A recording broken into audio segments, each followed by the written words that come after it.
One greetings from the high 10. It's Everyday Shenanigans. Happy Saturday to all of you. This is a live discussion pertaining to the death murder of Debbie Collier out of Georgia. Feel free to hit the link to give your opinion to the said information pertaining to her death. We're going to chop up the crime scene, the location, the suspect, the motive, the Venmo account. Why was that van at that location? Where was the victim going? Who was she going to see, speak to? Was she going to meet a friend? Was she going to give somebody something? Did she know who she was going to meet? Was this a new acquaintance? We're going to chop all that up. Feel free to hit the link to give your opinion pertaining to the information that was released in the Habersham Police Department's press conference pertaining to Debbie Collier. I'm going to play you a little bit of audio, and then we can go into the conversation. Thank you so much for joining me.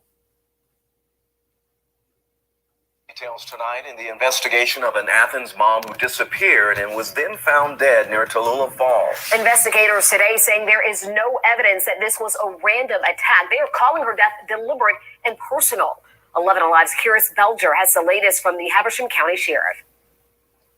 Today, investigators released a new photo of the car Debbie Collier was driving when she died. It's the latest clue in what they say is a very complex case. Today, investigators gave us this photo of the black Pacifica Debbie Collier was driving the day she disappeared. She was seen traveling northbound on Georgia 15, just north of our crime scene. The image was captured on Tallulah Falls school cameras and is timestamped 2:17 p.m. on Saturday, September 10th. Her car and body were discovered about 24 hours later off an old logging road. Lead investigator George Kaysen says the photo could help them narrow the timeline of events that led to Collier's death. We're still following up to see if we can actually get confirmation of this van being there at certain times. Earlier this week, 11 Alive obtained this footage of Collier at a dollar store the day she was reported missing. She's seen buying a poncho, torch lighter, and other items, most of which investigators say were recovered at the crime scene. 20 minutes after she was seen alone on that video, her daughter says Collier sent her a Venmo for nearly $2,400 with messages saying, "They are not letting me go." Kaysen says they're waiting for phone records to determine if Collier did in fact send that message, and for an autopsy to be completed to determine how she died. We have not changed our thoughts about this being a homicide. We're still treating this as a murder investigation, and we will not change that. Investigators say no one has been ruled out as a person of interest, but they're still trying to piece everything together. In addition to looking at phone records and conducting an autopsy, investigators say they're looking at camera footage from the surrounding businesses and also bank records. In Habersham County, I'm Kiris Belger, 11 Alive News. All right, everybody. That's content number one. Let's chop up what was said in this commentary. Hello, everybody in the chat. Please feel free to hit the link to give your opinion. I'd like to hear different opinions pertaining to the suspect, the motive, the location, the dollar store video, the new video release that shows her on the interstate. What happened September 10th? Do we even know that she even died on that day? See, that's a new part of the information nobody's really talked about. It's being said now. We don't have any information that she even passed away, murdered on the 10th. She could have died in the wee hours of the 11th. Stay woke. Because we're not going to know anything until we get the data of Debbie's cell phone, relative cell phones, pings from the cell phones. Because that's one thing that some of us probably didn't even think about, was the actual day that she passed away. Could it be she passed away on the 11th, on that Sunday? How long was the van there? Bingo card. Very important question. How long was the van at that parking space above the ravine? How'd she get down there? We're gonna chop all that up. Hit the link if you want to give your opinion. Welcome to Everyday Shenanigans. Happy Saturday to everybody in the chat. Let's get some more commentary pertaining to this tragedy.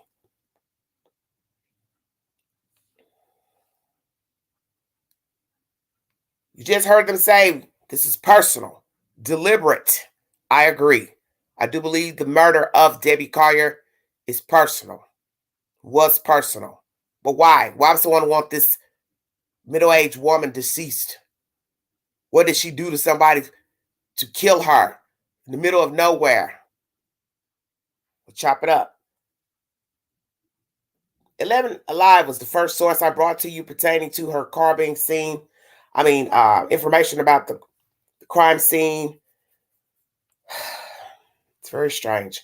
We're going to now talk about the van. New details in Georgia mother Debbie Collier's whereabouts before her death. Fox 5 Atlanta is the source. Thank you so much for joining me. County investigators have an update in a Georgia mother's disturbing death. She was found partially clothed and burned in a heavily wooded area more than 50 miles from her home. Fox 5's Kevin Stewart has more on this disturbing case. Yeah, this morning was the first time that reporters got to talk to investigators first face-to-face and ask them more specific questions. And I can tell you that they are trying to scour the entire region, looking for pictures and video, try to connect the dots and trace Debbie Collier's movements. And to that end, I want to show you this video. It's actually a snapshot that was just released this morning, the day before she was found dead. This is her car driving northbound on Georgia 15 around 2:15 on September 10th. That would be in the direction of the Clayton Family Dollar. That's where she was last seen alive. This afternoon, investigators say they will release a new video which shows her leaving the Family Dollar and sitting inside her car for about 10 minutes until about 3:20.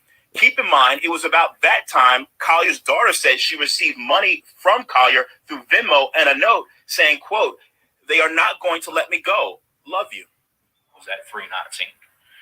Because we see her in that vehicle leaving the parking lot, heading southbound on Georgia 15. There is no information or evidence to this point that shows that this was something random, that there was something that was not from somebody that she either knew or somebody who she had some association with. Now, we may be weeks out from getting an autopsy and finding out how she was killed, but investigators insist this was not a suicide. They believe this is a homicide. They said they're not backing. Let me go back to what the sheriff said. I want you to listen again to what the sheriff said. Or evidence to this point that shows that this was something random, that there was something that was not from somebody that she either knew or somebody who she had some association with. Now, we may be weeks out from getting an autopsy and finding out how she was killed, but investigators insist this was not a suicide. They believe this is a homicide. They said they're not backing off of that. We'll get into that coming up at 4 o'clock, but for now, we're live in Clarksville. Kevin Stewart, Fox 5 News. All right, everybody. I'm going to share this to my page in case anyone needs any information. 1 second. Let's chop out what was said there. The sheriff says it's not random by a person she knew. I think I said that correctly. If not, I stand corrected. It's not random.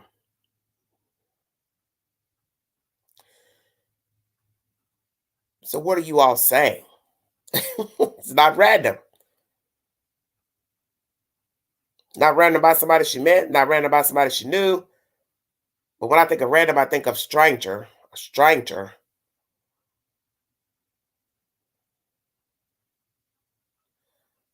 And yes, it does look like the daughter has something to do with it, only because of the Venmo account and the 3-hour window of not reporting the mother missing.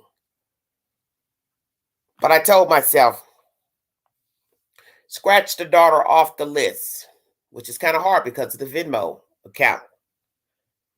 I brought you information yesterday to try to dissect every theory pertaining to what they've given us, which is the video now, the Venmo account, what the daughter's told the police about the supplies, where the car is located. You have to use deduction.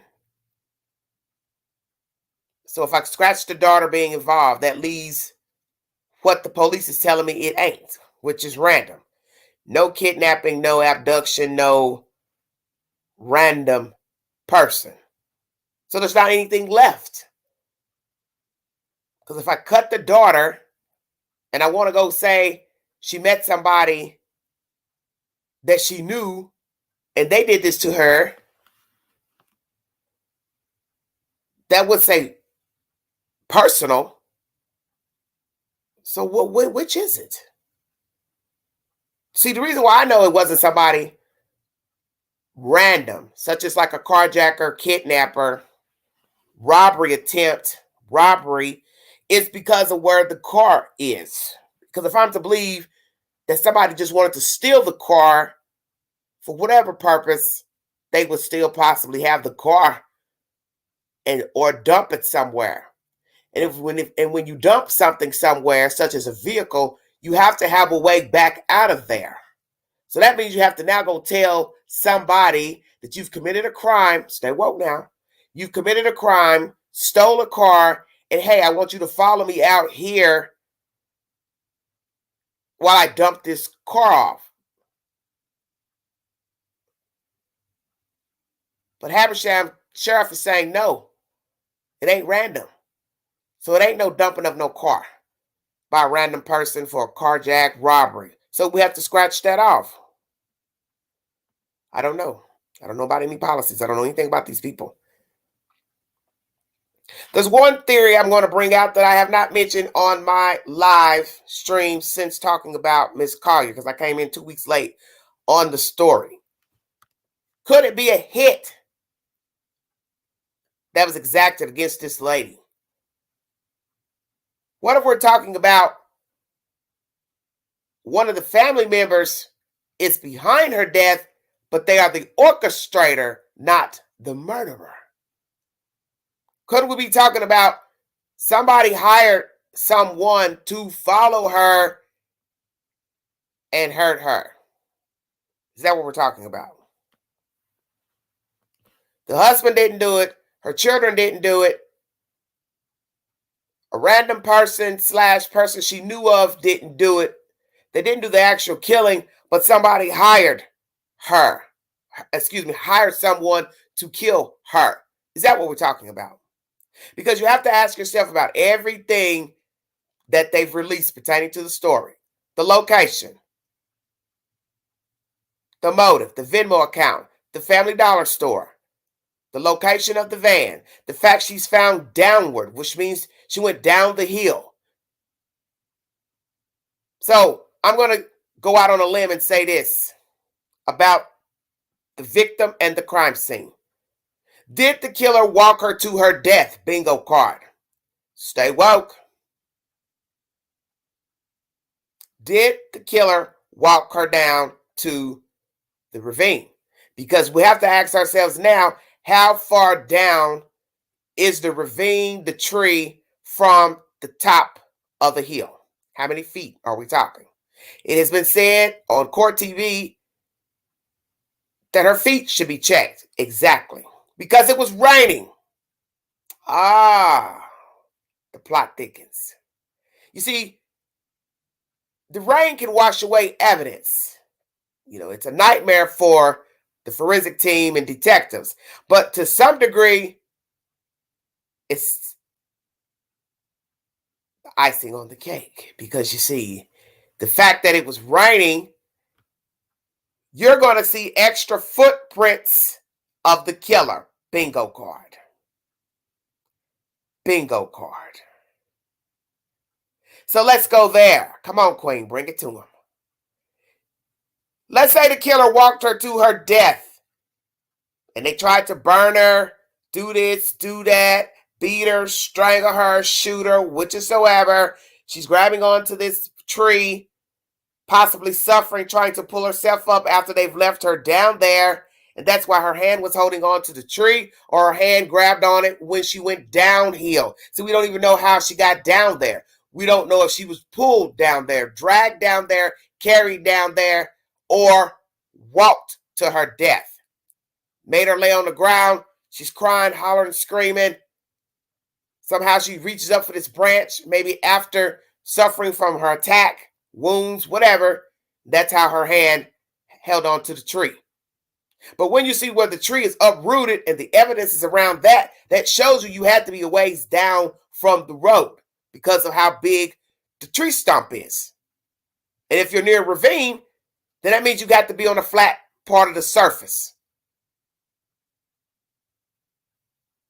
So the killer, you were stupid.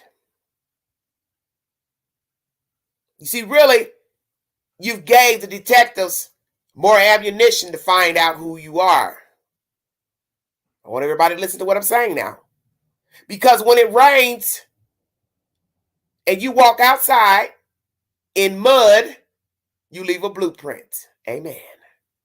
So now we got to go see if we believe that the killer is known to the victim. We need to see your shoes. Shut up, Queen. Where are the shoes of everybody that's related to the victim? Does anybody have muddy shoes, muddy boots? Mud in their car? Bingo card. You tracked something out of the forest back into your vehicle. So you see why the police is saying rain makes it worse, because it can wash away evidence. Oh, no. Not in this case. Not in this case. Not in this case. Hold on one second, you guys.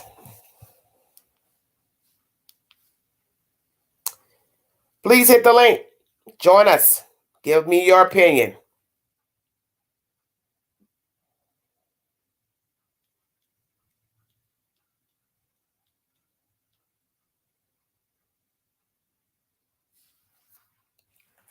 Hello, everybody in the chat. Thank you for joining me. 35 viewing.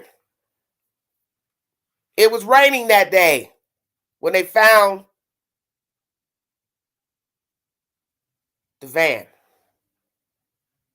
So let's say it appeared to be sunny, perhaps when she went into Family Dollar. So I got to ask the obvious question. When did it start raining? Okay. When did it start raining?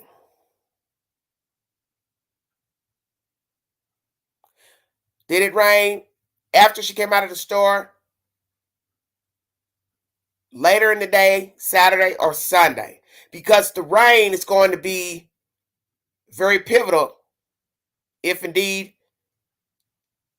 they took her down to the ravine while wet. The only bad part is others having to trample down there to find her. Now they're stepping over footprints. That would be the worst case scenario. Or the detectives, ambulance, so forth and so on. The people who have to retrieve her out of there. That would be the worst part, because now we have more muddy footprints if indeed the killer took her down when it was raining. Why was she there? Why was the van parked there? Did the victim drive herself there, or was she ordered, kidnapped to that location by force, by gun? So you don't know.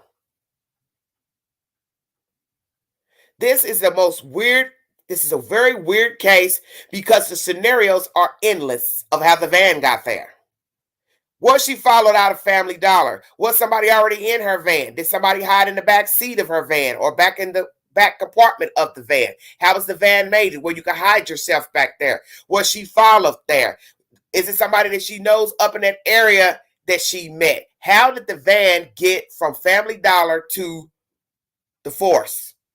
Who parked the van there? The victim or somebody else?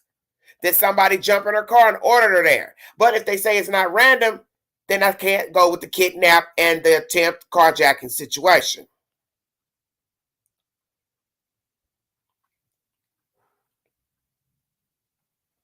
So did somebody ride up the highway with Debbie Collier?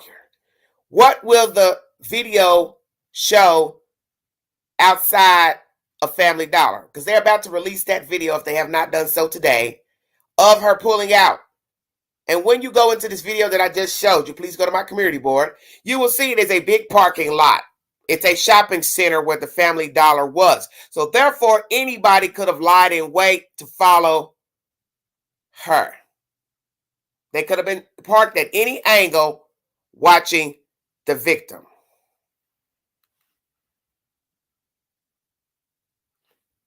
Did somebody travel up the highway with Debbie Collier when she went into the dollar store? What was the motivation for coming up the highway? Let's say she had somebody in the car. Where were they going? Was it a ruse to get her out that day to say, hey, mom, dad, friend, whatever, let's take a drive? Is the cohort a family member and they rode in the car with her and somebody else followed them? You see, the possibilities are endless, because what did I tell you about where the car was parked? You've got to be able to get out of there. And this is where it's tricky. You don't know how she got from the Family Dollar to the forest. Did she drive herself? Was somebody else already in her car when she was in the Family Dollar? Did she pick up somebody along the way before the Family Dollar? How about that? What will the video show? Will the video show a figure already sitting in the car? But if we say that, then that means somebody else had to been following in tow in order for the person to kill her, come back up to the hill, and jump into a second car.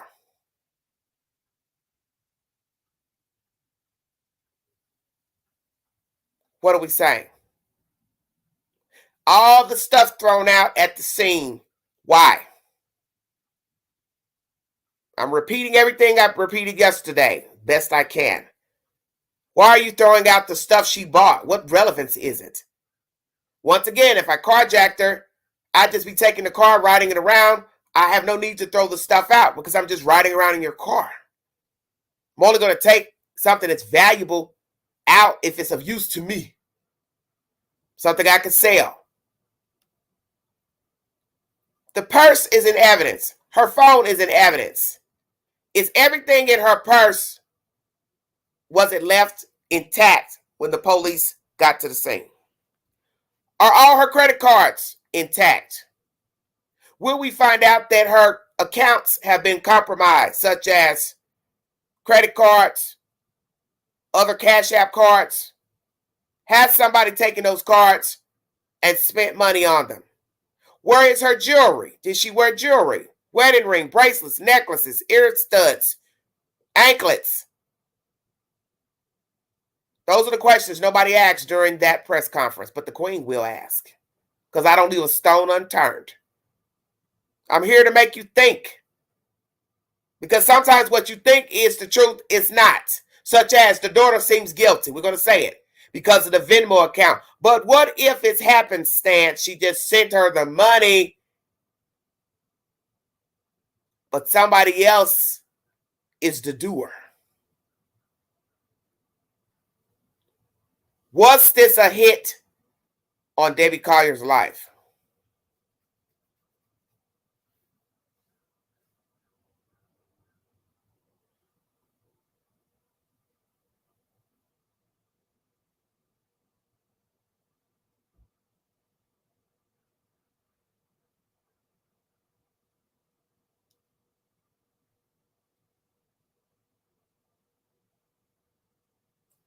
What is the truth?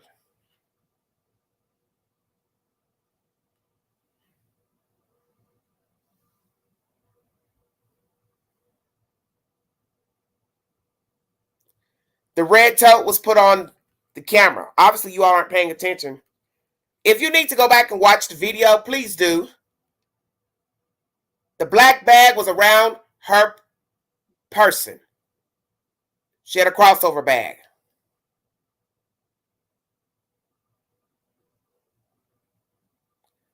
The police has said it is not random. This is not a carjacking. This is not kidnapping. This was personal and deliberate. So that means somebody knew her, did this. I think it's obvious. They left her purse there, so what was left in the purse and wallet? Are all her credit cards, were they left in the wallet or inside of the purse?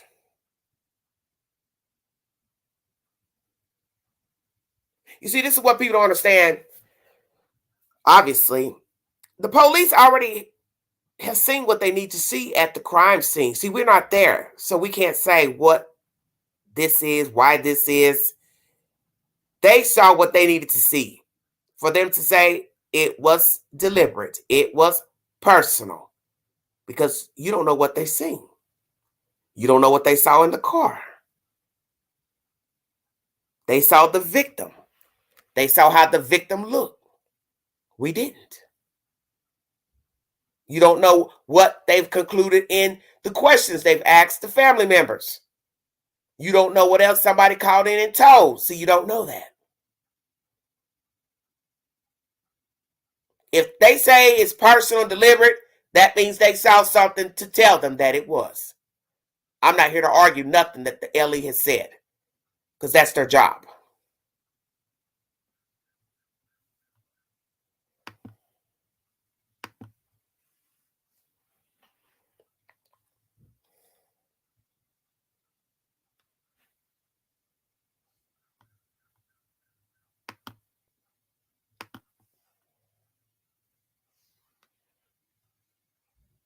What happened to Debbie Collier?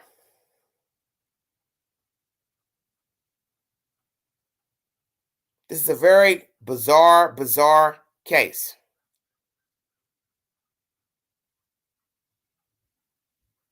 Because the Venmo account leads people to think that the daughter is involved. So we're going to ask that again, because that was asked during the press conference. The verification of who sent the money to the daughter.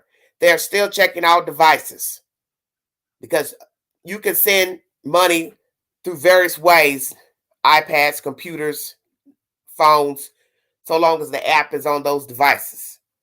So who sent her the money?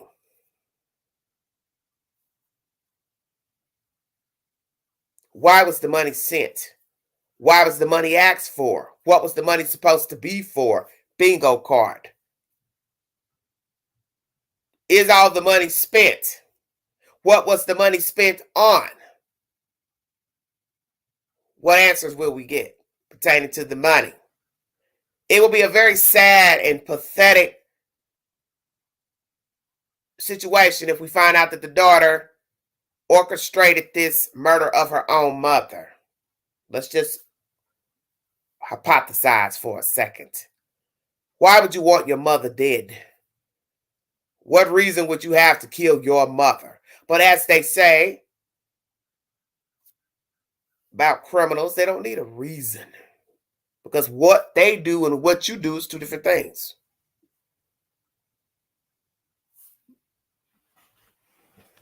Well, if she took the money for the rent, how long do you think $2,300 is going to last in the state of Georgia? Rent is high now. Now, maybe they're in rural Georgia where the rent would be cheaper for a 1 bedroom, 2 bedrooms. I don't even know how many bedrooms the apartment is, allegedly. But the point is, it's probably 1,000 or so. That leaves you only 1,000 or so with play money. That money will be gone. By the time you buy toiletries, furniture, $1,000 ain't nothing. And if you have a drug problem, you're not even buying what you need for the apartment. You're trying to get high. So you're going to buy a little bit of munchies and stuff to throw in the refrigerator, nothing major. The money's gone. If you'd like to donate to this great network, $DeGanji 129, cash out. All super chats and stickers are welcome during this live.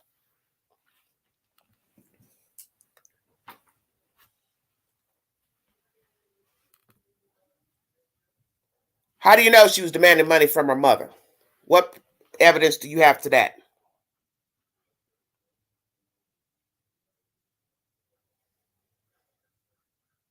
Sedona Skies, you say she was demanding money. What proof do you have that she was demanding money from her mother?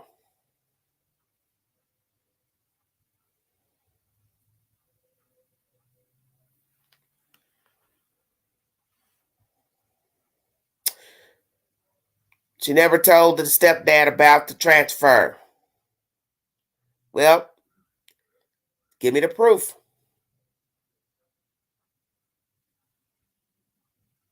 Give me the proof. I can't pass any of this as the truth because so long as I don't hear it from the father, I don't hear it from the daughter, I don't know what was said between the two.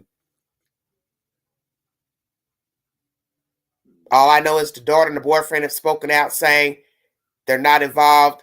They fear for their life. Why? Their lives, excuse me. Why they would fear for their lives is a mystery to me because the only way you could fear for your lives is if your mother was involved in something suspect. That's the reason why she was murdered. But if they don't bring out anything illegal that this woman was into or she was a witness to a crime, then why are you fearing for your lives? You just moved here.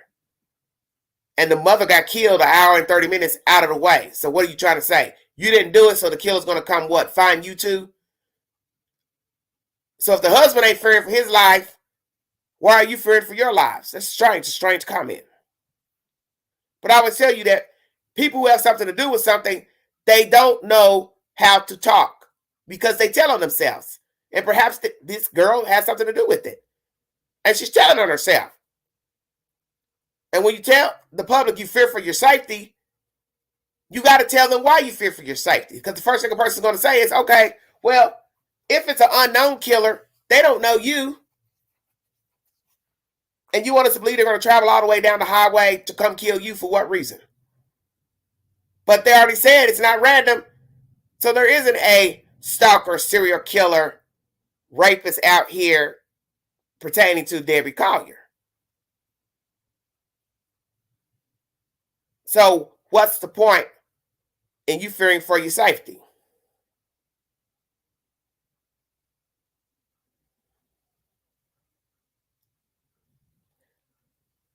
Debbie Collier was in that Family Dollar. It's been verified. There was a mix-up about it being the daughter. How? I don't know how that came to fruition, but police took Debbie's picture and the worker identified her as the person checking out those items, purchasing those items. Where did Debbie go after Family Dollar? Who did she talk to? We know that she sat in the car for 10 minutes. Will we see somebody else in that car when the footage is released? What was she doing in the 10 minutes? We know that the Venmo was sent in that 10 minutes from somewhere. See, we don't even have proof that it actually came from her. And during that time, she sat in the car for 10 minutes. And why would she be sending her money when she just got here?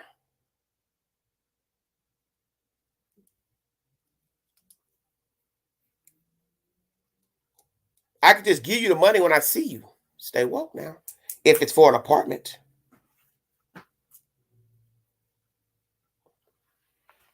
She just got there on the 8th.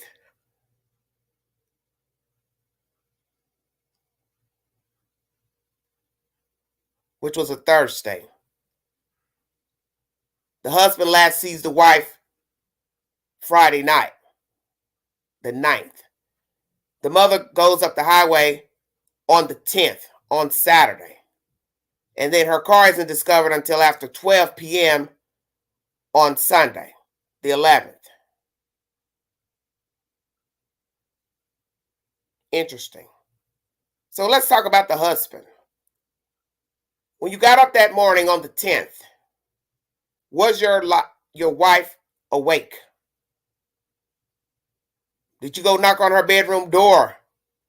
Good morning, honey. How are you? On my way to work? Or did you just get up, put your clothes on, and went to work and didn't say anything to your wife, sir? When you got to work, did you ever call your wife at some point during the day, sir? Did she call you? Who all did the husband talk to from Friday night into Saturday into Sunday? Stay woke. What has police searched for pertaining to the relatives? What has been taken out of the house where Debbie lived? What has been taken out of wherever the daughter was living? Did they check all vehicles? What have they retrieved thus far? What will we learn from cell phone data?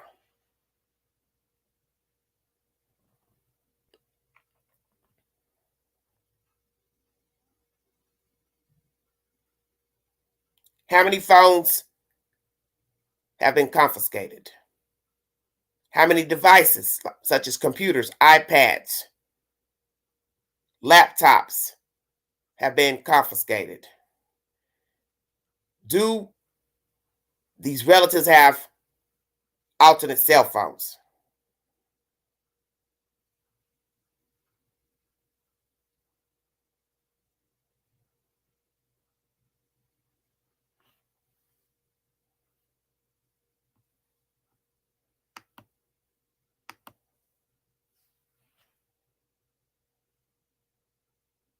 What's the truth pertaining to this disappearance? This is a weird, strange case. Very strange. Very strange. Because we don't know the people in the story. We don't know Debbie Collier. We don't know the husband. We don't know the daughter. We've learned a little bit about the daughter and her tumultuous relationships with the boyfriend. Conversations about drugs, domestic violence arrests on both sides of the coin. You don't know what the hell to think. But you have to admit, it's very strange that a person would travel from the eastern seaboard all the way to the south, and 2 days later, their mother goes missing. It's very strange. You have to think about that. Is it happenstance? Is this happenstance? The daughter moves here. Allegedly, there was a commotion on the 9th, which is the next day. That's a Friday. Neighbors say there was a commotion. And then on Saturday, the victim travels up the highway an hour and a half out of the way for some reason, goes into a Family Dollar buying items.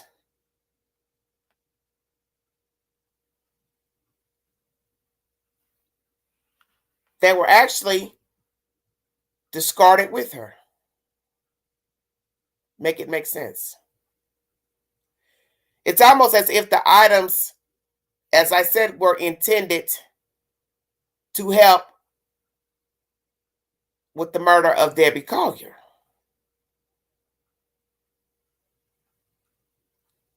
A lighter, a tarp, a tote, paper towels, and yet all those things were discarded with her. Why?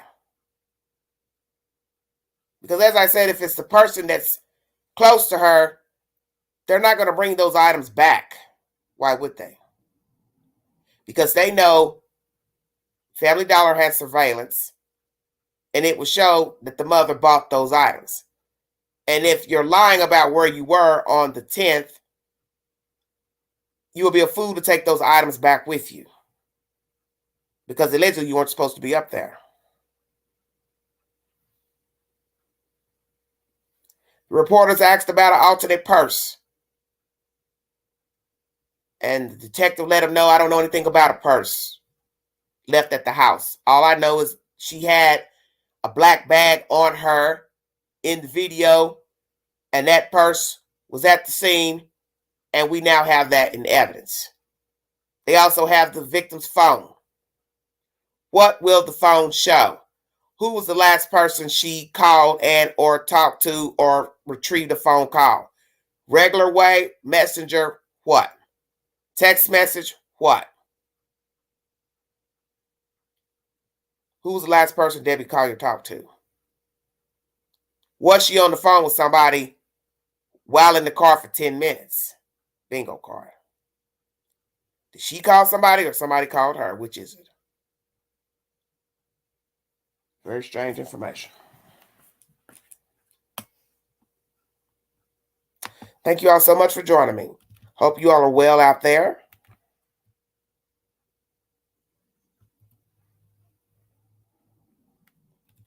I'm going to put the link back in here. Feel free to hit it. That's the purpose of it. You can give your opinion pertaining to the information. I'm praying that a resolution comes about very soon because we're now getting on up in the weeks pertaining to this murder. And it's shameful.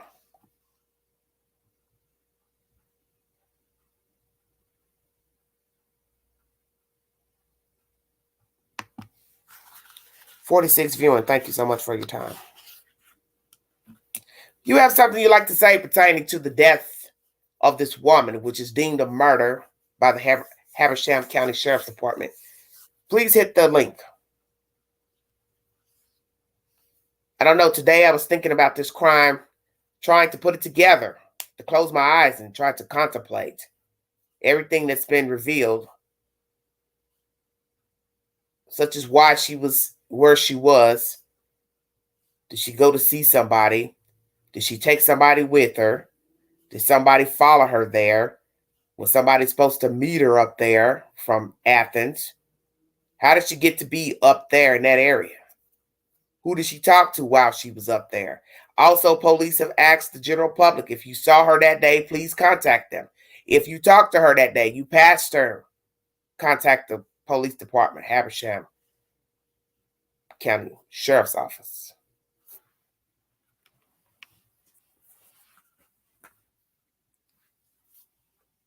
Why her?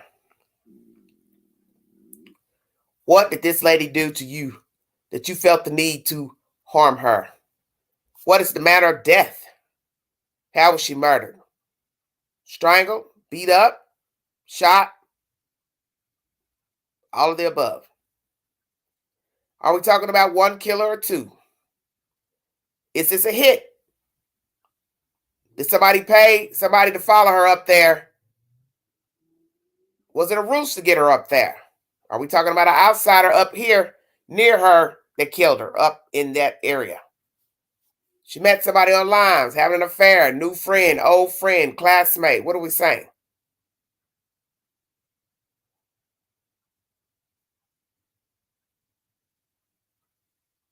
Who is the killer? Is it more than one? Was this a hit? Police say it wasn't random, so I can't even ask that. Well, is it random? Is it a kidnapping? They said no. Wasn't a carjacking. Because like I said, if you carjacked her, you got to be able to get your way out of the force. And as I said, what are you going to do? Call an Uber? Hey, yeah, I'm on highway such and such. I'll just be standing out on the highway. Can you come pick me up? Stay woke. As I said, the Family Dollar was in a big shopping center. Anybody could have lied in wait for her if this was intentional to get this lady gone. Hello, everybody in the chat. Thank you for joining me. What happened to Debbie Collier? What is the motive? Why was she up there? Who did she talk to? Who did she last talk to on the phone? Why was the van left behind? Why were the things thrown out that she purchased from the Family Dollar burnt up with her? Her jersey was burnt. I have not heard of where her bottoms were, where her shoes were, the visor. Did she have any jewelry on? Was it taken? She had to ask all those questions. But why there? Why park the van there? Did they walk her to her death? As I said, you will be bringing back mud on your shoes. So they need to check everybody's shoes. Because I just refuse to believe They rolled her down there with the tarp and the bag. I believe she was walked down there or drugged down there. So that means if you walked her down there by gunpoint, force, knife, whatever, you took that stuff down there and you left that stuff down there because you touched that stuff. But what is the relevance of those items? Because why would you take those things and discard them with the victim? It makes no logical sense to me unless you touched them and you were the one who told her to buy those items to help in discarding the victim. It's all crazy to me. This is crazy to me. The lighter, was it a regular lighter, cigarette lighter, or a pilot lighter? The burning of the victim, what was the point of that? To her midsection. What did I tell you about people who set people on fire? They set them on fire because they know the victim. And usually people set people on fire to hide evidence, DNA, and manner of death. So if I want to hide a crime and I want to hide the fact that I did it, such as shooting them in the head, shooting them in the torso, you set them on fire. Stay woke. The fact that she's discarded an hour and a half out of the way from her home shows also personal. Because you see, when people know you, when they don't know you, they don't have to take your body anywhere. Listen to what I'm saying to you now. If I want to kill you and leave you where you stand, then that's what I'm going to do. I'm going to murder you and leave you right there where I killed you. I'm not going to take your body anywhere. Usually people only hide bodies if, one, they kidnap them, such as in a sexual assault, robbery. They may dump the body somewhere else. 2, it's usually personal, as law officials have told you in this case. Dump you somewhere, get you gone. That's it. As far as insurance money, you got to have a body to claim insurance if you have a policy. Dumping somebody in the forest is a bad idea only because you got to find the body. And the only way she was going to be found was the way that they found her, and that's through the truck. And maybe that's what they were hoping for, if indeed this is about insurance. You find the truck, you find the lady. Because naturally, when they found the truck, they're running tags, trying to figure out who the person is that drove this truck there. First, they thought it was drug-related, but it wasn't. And then soon after, here comes the report from the daughter and the husband. 3 hours later, call the rental company. Rental company sends out the GPS on the vehicle, and voila, you have now found the truck. Now you're searching around the general area looking for the driver of the truck, which is Miss Collier. And sadly, she's at the bottom of the hill near a ravine, dead.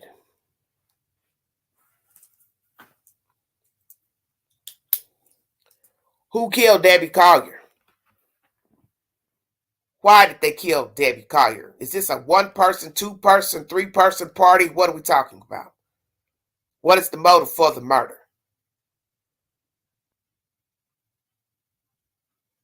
The Venmo account is the reason all this is hyped up. And I believe that's what the detective was referring to as being a curveball. That Venmo is the talk of the town. Naturally, it would be. Because now you got to try to figure out, did the victim send the money to the daughter, and why would she be sending her the money? It's a very ratchet case. And it's always ratchet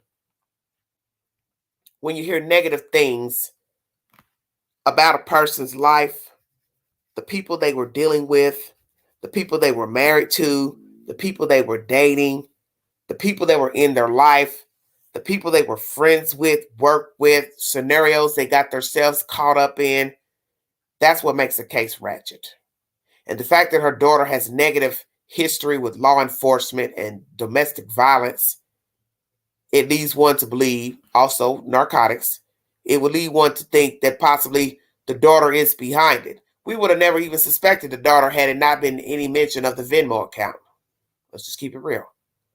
First person people look at would be the husband, the boyfriend, a lover. But when you heard about the Venmo account, boom, voila, you naturally assume the daughter had something to do with it. But like I said, could it be happenstance?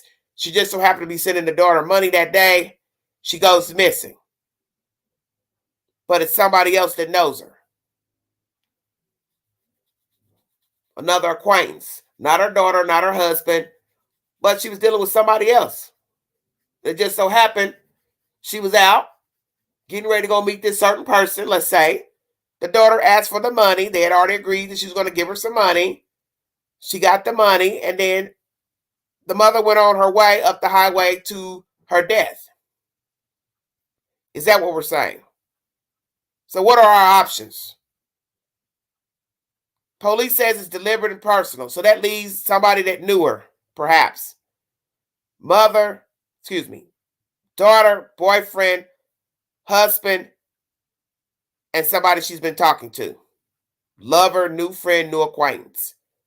What's the motive? Each person will have his or her own motive. The husband's motive would be the obvious. He's tired of her. He don't want to be married anymore. He don't want to sell the estate, give her half, blah, blah, blah. Has a lover, girlfriend, sidekick, man, boyfriend, whatever. Daughter, mother, easy access, a way to use, manipulate, get some free money, never had a good relationship. Acquaintance, likes her, in love with her, sadist. What are we saying? Or it's a hit. Somebody paid somebody to kill Debbie Collier. Husband, same motive.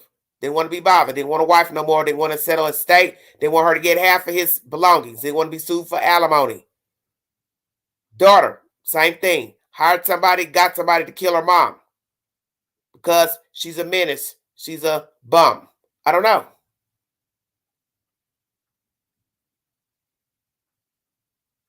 But this is very wicked. And I look forward to hearing what the pings have to say, where everybody was on September 10th. And once again, we don't know when Debbie Collier died. We don't know how long the car was in the force. It will be baffling if we find out she did not die shortly after leaving Family Dollar. Who's to say what time that truck got there where it was parked? 4 o'clock, 3:45, 6 o'clock, 8 o'clock, 12 o'clock, midnight, next day in the wee hours. So now all that's going to matter. Manner of death, time of death, time the car got there. Eyewitnesses seeing somebody else in the truck, getting in, getting out. Other cars, trucks parked beside her car. What other people look like. White, black, Hispanic, tall, short, fat, what? See, the list goes on and on.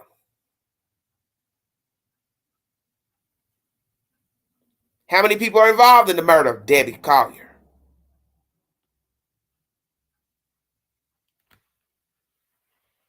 Who killed her?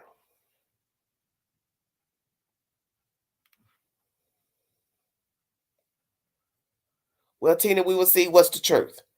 If he indeed saw her the night before or the morning of. I believe I've heard the same myself. So which is it? Did the husband see the wife before going to bed or the same morning?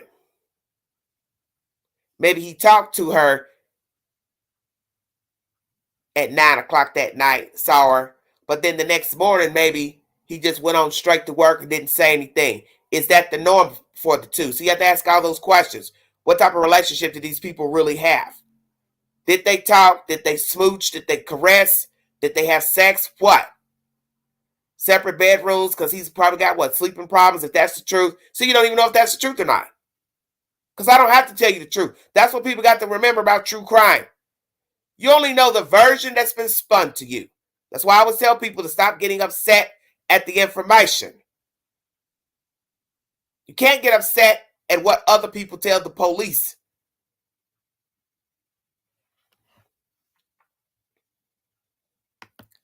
Because you don't know these people.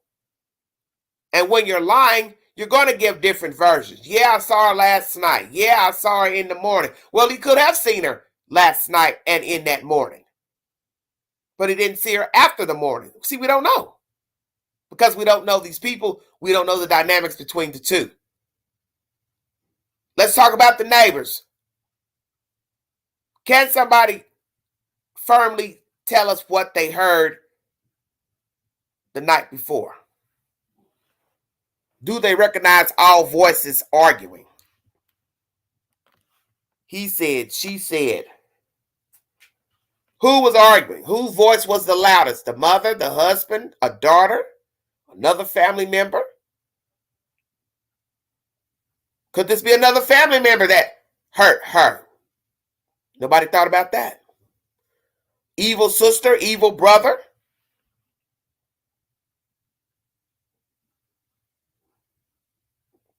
Did she have another husband? What about the husband? Did he have another wife? Still mad, angry? Because like I said, sometimes what we think is going on, it ain't. Because we're focusing more on the daughter because she has a ratchet past. But what if that one chance, it's not about the daughter? She didn't orchestrate this. The husband didn't orchestrate it. Or he didn't kill her. Daughter didn't kill her. What if this is some other relative that's got some beef with Debbie Collier?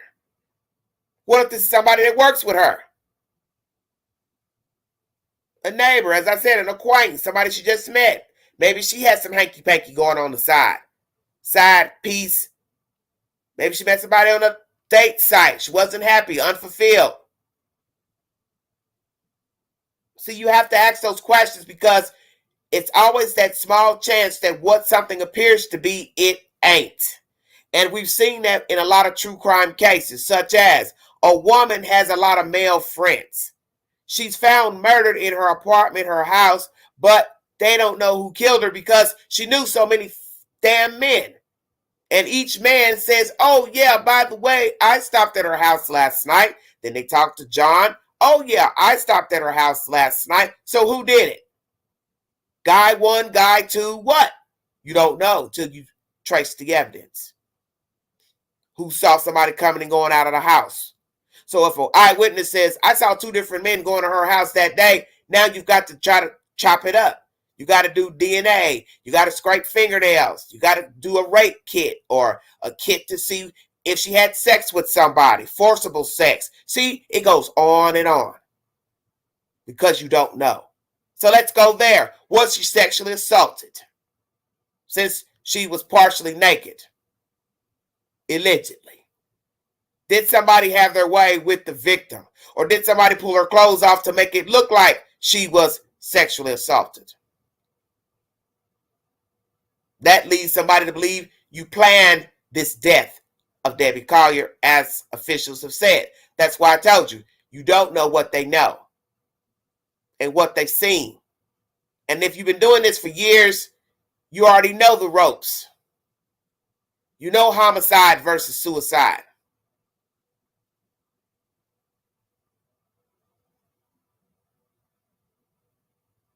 I'm still puzzled to why the things thrown out were burned as well, but I told myself it's got to be because the suspect touched the items.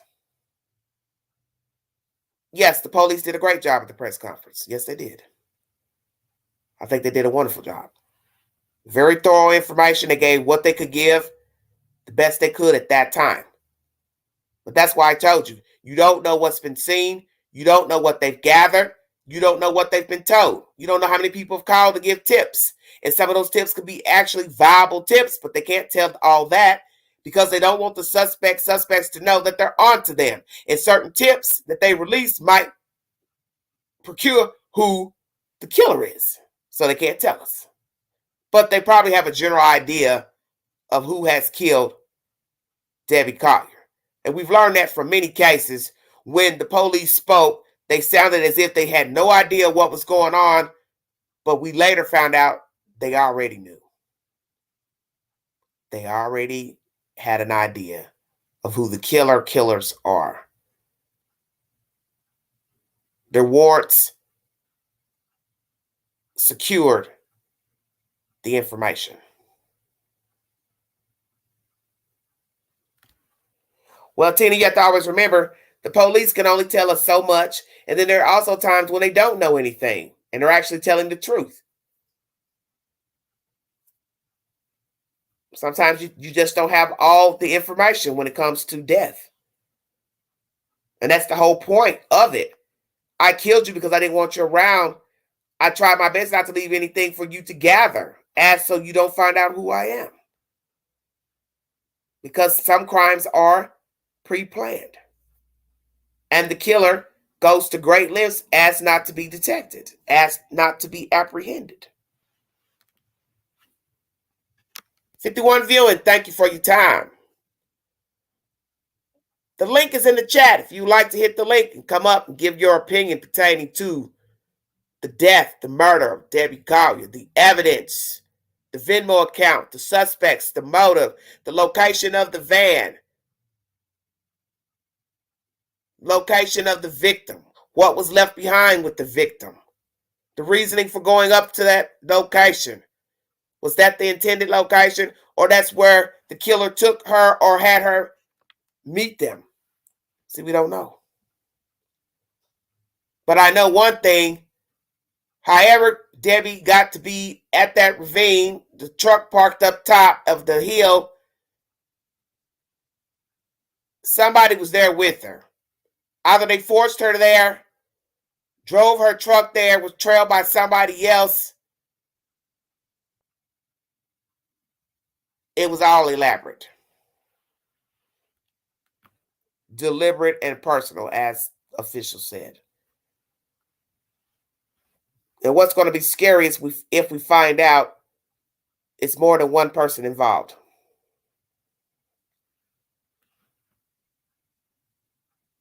And it's got to be one of the two. You met her there, something jumped off. You killed her, walked her down, shot her, killed her, strangled her, whatever, came back up, got in your car. Because somebody had to get out of the forest. And that's how you know they either followed her there, she's met somebody there, it's something. And it can't be too many options because of where her car is located. You have to use deduction. How did her van get there? Did she drive herself and the perpetrator there? If she did, whether she drove or the perpetrator drove, how did the perpetrator get from the forest? So that leaves she met them there and they came in separate cars. But why there? And what is the purpose of throwing out the items with the victim and burning them? You all have to say that is very peculiar. Because if I'm killing you, why do I need to take those items alongside the victim? For what? Leave them in the damn car. Because perhaps the person that killed Debbie Collier was either with her in that van, followed her, or met her there. Take your pick. In the van with her, followed her there without her knowing, or told her to meet them there. And they had the person buy, Miss Collier, those items because they wanted to use the items in aiding the murder of Debbie Collier. Because it makes no sense to throw the items out. And I'm racking my brain trying to figure out the relevance of the paper towels, the lighter, the tote, the tarp. I won't doubt that her body was wrapped in the tarp. The lighter was used to set her on fire. Paper towels may have been used to help aid in the fire. Just thought about that just now.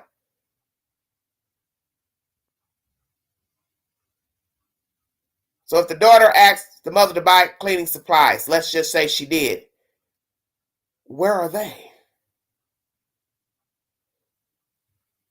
Or were they there and they combusted as to help aid in setting the victim on fire? And why would a stranger set a victim on fire? Because if nobody knows I know you, I have no reason to set you on fire to hide the body. Only people that know the victim set their bodies on fire. That's been proven. A stranger has no reason to set you on fire. Out of spite.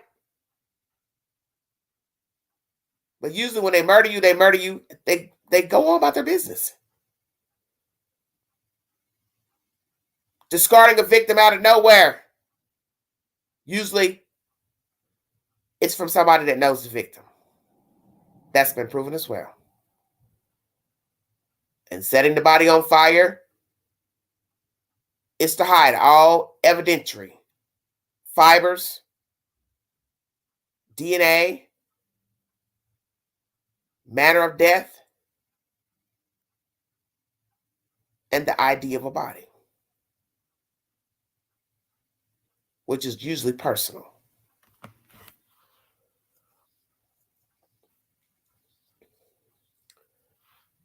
Law enforcement is waiting on manner of death autopsy, devices from search warrants, pings from devices, who sent the money to the Venmo account to the daughter, which device was used. So let's go ahead and ask. Who sent the daughter the money? The father? Was it the stepfather? Was it the mother? Or was it the daughter sending it to herself from the mother's phone? And if it was the mother's phone, who had access of her phone and account to send the money? Or was it from a phone? Was it from an iPad, computer, laptop? And how did you get access? And how did you get the code?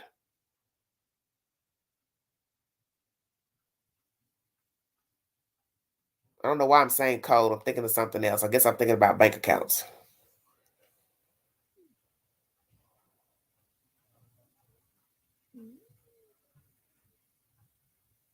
Of course, I know when you use cards such as Cash App, like in a store, you do have to use a passcode with digits. Very interesting. The money sent to the daughter, has all of it been spent? What did she spend the money on? Where did she spend the money? Or did she take the cash off the card? Bingo card. But you weren't expecting that. Did the daughter take cash off the card instead of spending it at the store or for any other luxury items and or bills? Was this a ruse? Meet this lady, kill her to get money for whatever reason. Is this daughter a drug addict as I speak? Was this the reason for the murder of Debbie Collier? To get money off the mother as to have a few dollars in her pocket. Why did the daughter move to Georgia? Why did she bring the boyfriend who she's had all this trouble with? Because I find it strange that they're together. You hooping and hollering on cameras, body cams from the police that she steals from you. She steals all your money. So somebody with sense would say, well, why do you want to be with a thief? You can't tell me you love her that much that you are willing to continue a relationship with a person that's stealing money out your bank account. And if the woman has been proven to have stolen money from the boyfriend from his account, then she's also susceptible to steal money from her mother. Bingo card.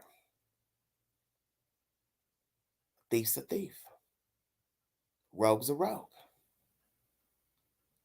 Did the daughter kill her mother? Was she in the car with her mother at the time of the Family Dollar trip? And if indeed she was there, subdued her mother some type of way and drove to that location, did she have help and somebody came in another car? Was this already pre-planned September 10th?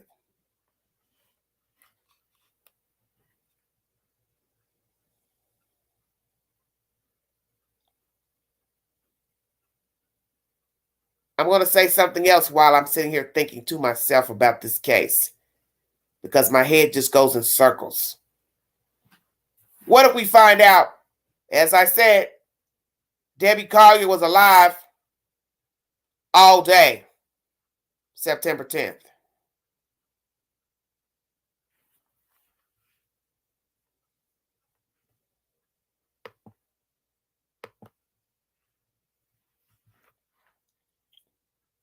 What if we find out Debbie Collier did not die immediately after leaving the Family Dollar?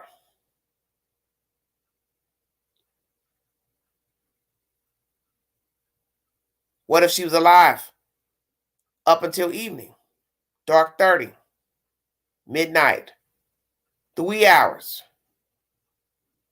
What if she died Sunday morning?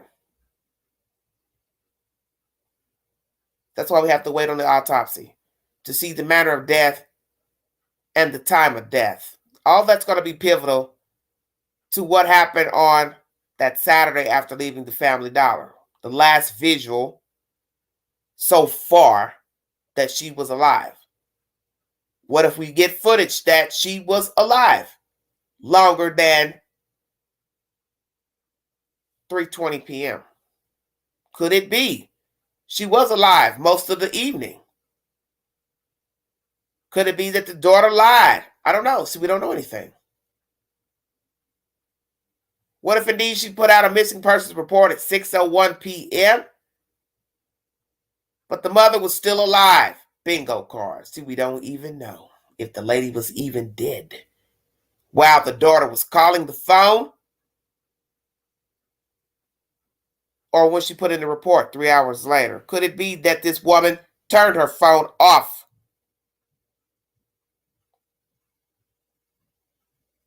The phone was dead. How about that? See, we don't know. That's why I'm looking forward to all the information pertaining to Debbie Collier, her cell phone, computers from the house, everyone's devices, the husband's phone, the daughter's phone, the boyfriend's phone, any other acquaintances that know Miss Collier, anybody she had contact with the night before, the day of. Because you're talking about a very fine window of the 9th, the 10th, the 11th. All the people that came in contact with her. Because like I said, we don't even know if indeed the lady died on the 10th. She could have died on the 11th. Same day she was found. Because we don't even know where she was after she left the dollar store. Did she go talk to somebody? Did she go out to eat? Did she go to the mall? Did she go to a shopping store? Did she go to somebody's house? Did she go to a business? Did she go to a football game? See, we don't even know. We don't even know what she did. We don't know where she was. But I do know this is a baffling story. And the strange part of the story is the Venmo account and the message that somebody had her. But police have told us they don't have any evidence to say she was kidnapped or that there was a ransom. And once again, how would a stranger know to contact the daughter? And why would they do that if indeed they wanted money or ransom, and they have the victim there who would have access to money. That would make no sense. And if she was carjacked, they didn't take the car. And if they did take the car in the short time of a day, how did they get out of the force? So you have to ask all those questions.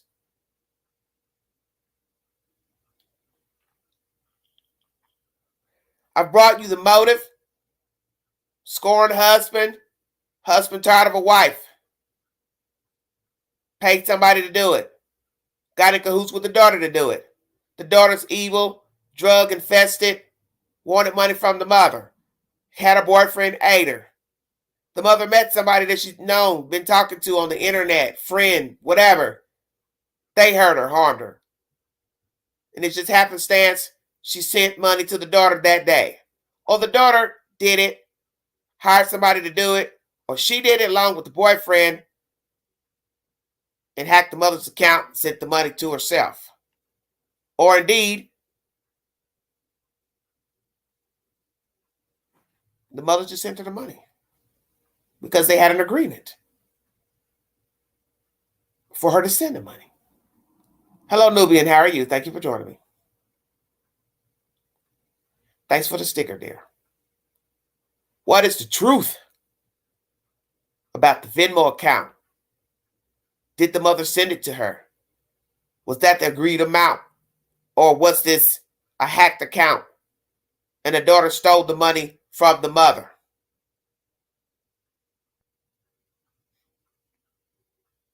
But then you have to ask yourself, is it true that the money was sent at 317? Allegedly, they say it was. But we now know that the mother was still sitting inside of a vehicle at 317. If we're to believe the money came from Debbie Collier's phone. See, we don't know.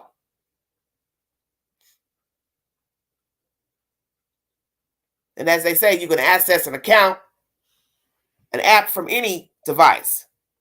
Because right now you could have a cell phone, an iPad, whatever, and you have that app also on that device. So it didn't necessarily have to come from Debbie Collier's phone. Could it be that the father sent her money because the father shared the account with the mother? Who sent the money to the daughter?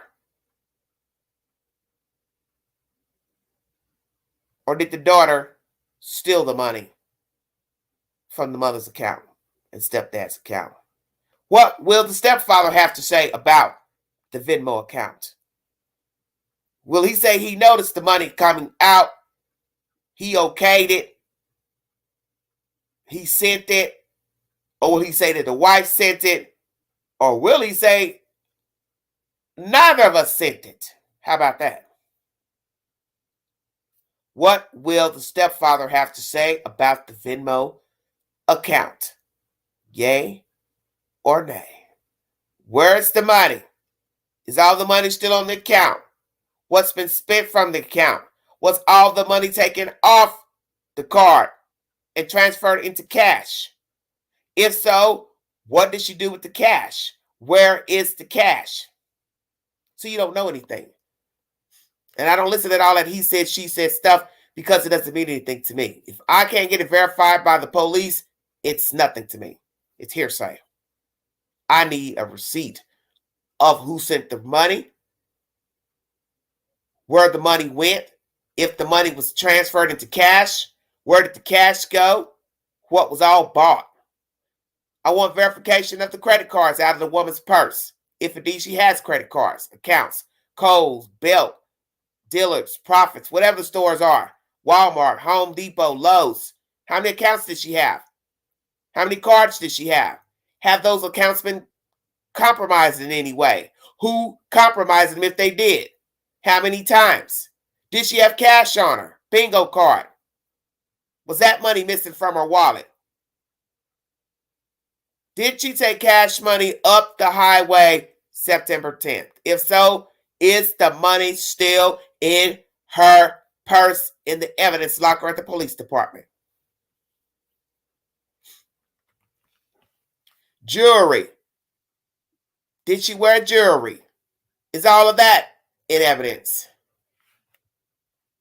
What did law officials see the state of being of the victim? Strangled, physically beat up, face beat up, gunshot wounds to the head, the torso, fully clothed, unclothed, partially clothed. Shoes on, shoes off. Purse on, purse off. Why was the jersey burned?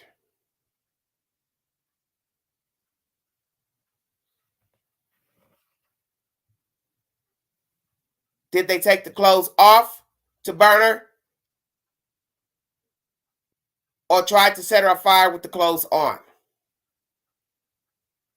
When you remove the shirt, is it because she couldn't set a fire properly? Or you got scared and decided to just leave the scene?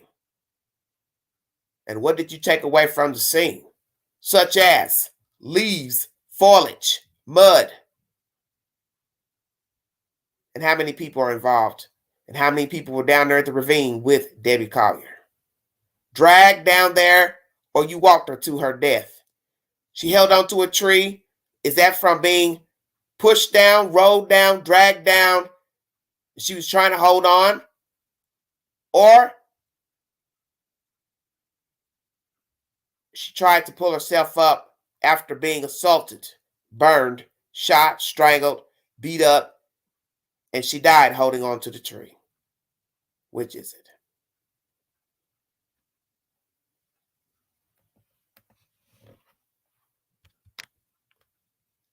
Law officials have told the public that they need not be in fear. Random killer, serial killer. So it leaves the obvious assertion that the victim knew her killer because they said it was deliberate and it was personal. So what did they see at the crime scene to give that assertion? It was something. I feel so bad for this lady. And I will feel even worse if we find out that it was somebody in her family that killed her or paid somebody to kill her. And it won't matter the motive, because in the end, it's heinous and it's vile. You don't have a right to steal somebody's money and then kill them. You don't have a right to kill them because you don't want to be with them anymore. You're not getting along. You're having an affair. You're in love with somebody else. You like somebody else. You don't want to be bothered. Then just walk away. The motive won't matter. We ask these things because we're wondering, how did she get there? Did she know her killer? Did she just pass somebody, help somebody, got herself dead? New acquaintance, old acquaintance. It still won't matter because they didn't have to kill her. And I won't doubt that down near that ravine, Debbie Collier suffered. And she had to have been scared, especially knowing the killer was close to her.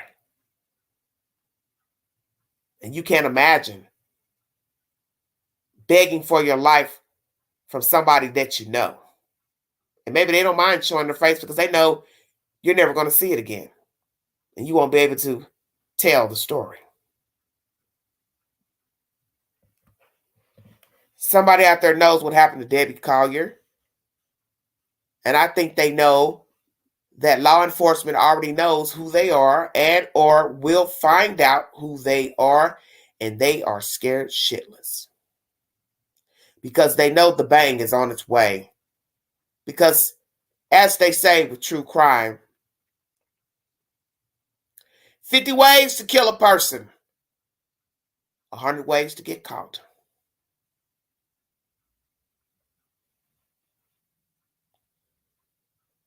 A 100 ways to get caught. You always forget something. And if you are desperate and it was spur of the moment, you have forgotten a lot of things. Because the phone ain't going to lie. Your searches ain't going to lie. Google search, text messages, conversations with the victim, outsiders, your movements, you always leave a blueprint. I don't care if you come out your house once a week. You went somewhere where there is a camera on a pole, on a street lamp, in the store, outside the store, neighboring businesses. There are always cameras. And now, as you see, new video has been released of this woman traveling on an interstate. So only God knows what other footage is out there pertaining to Debbie Collier on the 10th and possibly the 11th, because we don't know the day she was murdered. Anybody in her car, anybody driving her car, anybody following her car. So if you're involved in the murder of Debbie Collier, you are possibly seen on camera somewhere near the victim, either talking to her or trailing her. So you didn't cover your tracks, because it's impossible to cover your tracks in a day and age of modern technology and the eye in the sky. I want to thank you all for joining me. God bless all of you. Have a safe weekend. If you see something, say something. Be a part of the solution and not the problem. Please mind the children. And once again, if you'd like to donate to this great network, Everyday Shenanigans, $ Big Angie 129 Cash App. It's in the description of all my videos and this video.